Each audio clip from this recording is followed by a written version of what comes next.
देखिए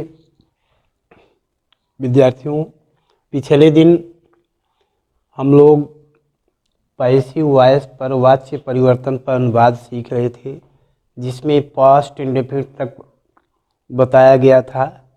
आज हम लोग पास्ट कंटीन्यूअस टेंस के विषय में ज्ञात करेंगे। पास्ट कंटीन्यूअस टेंस की सहायक क्रिया वाज या वेयर होती है। सबसे पहले हम लोग प्रयोग करेंगे सब्जेक्ट, इसके बाद वाज या वेयर सहायक क्रिया, ठीक इसके बाद बीइंग का प्रयोग करेंगे, फिर मेन वर्ब का third form object etc. Example की तरफ चलते हैं। दीपावली के अवसर पर घर सजाए जा रहे थे। क्या सजाए जा रहे थे? घर, the houses, the houses where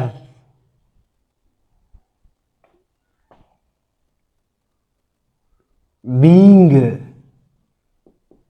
the houses were being decorated, DECORATED, the houses were being decorated on the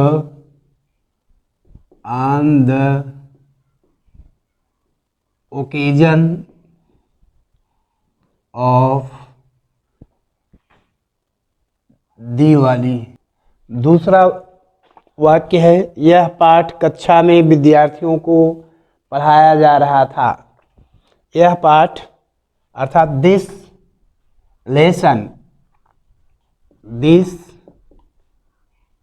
lesson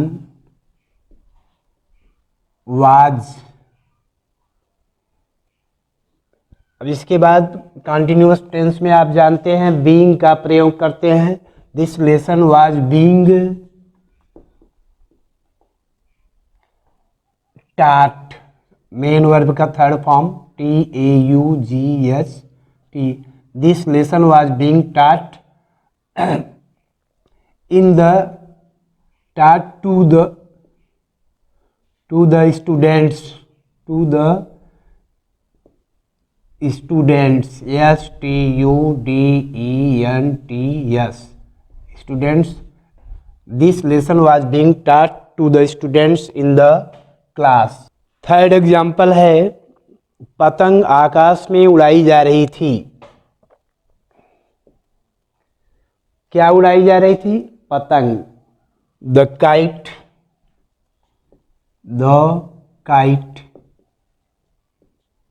was being, the kite was being, इसके बाद मेन वर्ब का third form phloem, FLOWN, the kite was being flown in the sky.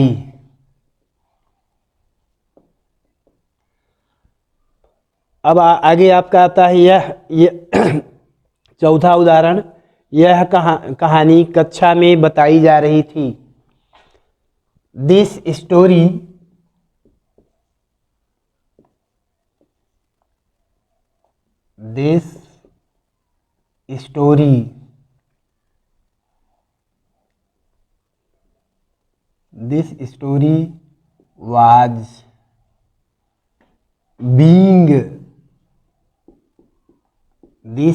was being told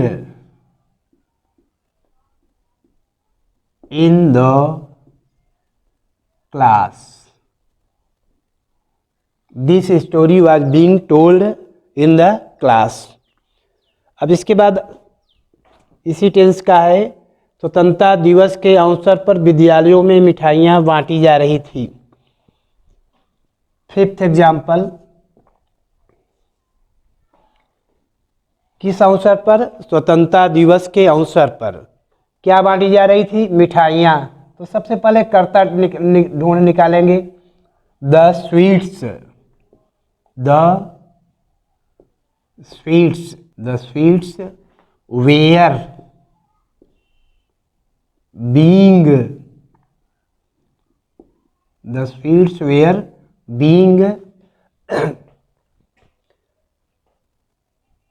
to being, उसके बाद main verb का third form distributed, TISTRIBUTED,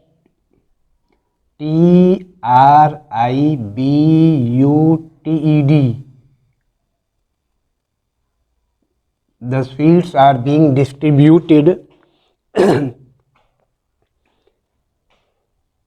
in the college, in the colleges, COLLEGES, colleges on the occasion, OCCASSION, on the occasion of Independence Day, Independence Day।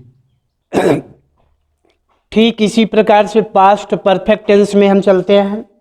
Past perfect tense में, past perfect tense की सहायक क्रिया had been होती है, had होती है, जिसमें हम बीन का प्रयोग करेंगे पैसिव वॉइस का अनुवाद करते समय। तो इसमें नियम होता है subject plus had been plus main verb का third form plus object ETC। Example की तरफ चलते हैं। फर्स्ट एग्जाम्पल इसमें देखें, नियुक्ति पत्र अभ्यर्थियों को डाक द्वारा भेजा जा चुका था। क्या? नियुक्ति पत्र किसको? अभ्यर्थियों को। किसके द्वारा? डाक द्वारा भेजा जा चुका था। तो इसका अनुवाद होगा the appointment letter, appointment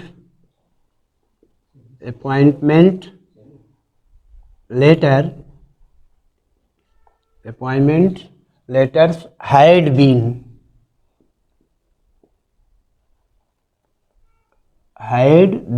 the appointment letters had been sent,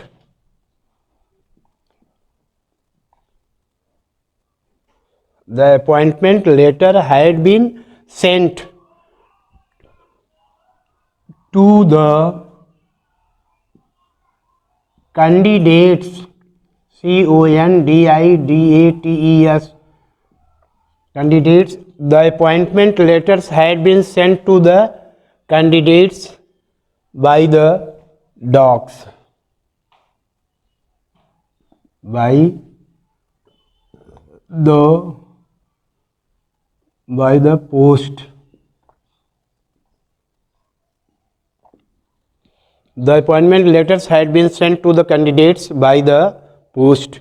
दूसरा उदाहरण देखें, राजा युद्ध में पराजित किया जा चुका था।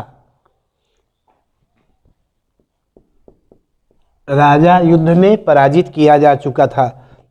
तो सबसे पहले कर्ता क्या है? The king,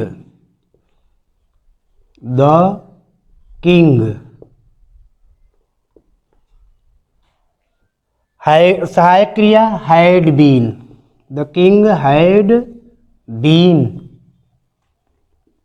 defeated, DEFEATED, the king had been defeated in the battle, BATTLE, the king had been defeated in the battle। तीसरा उदाहरण देखें,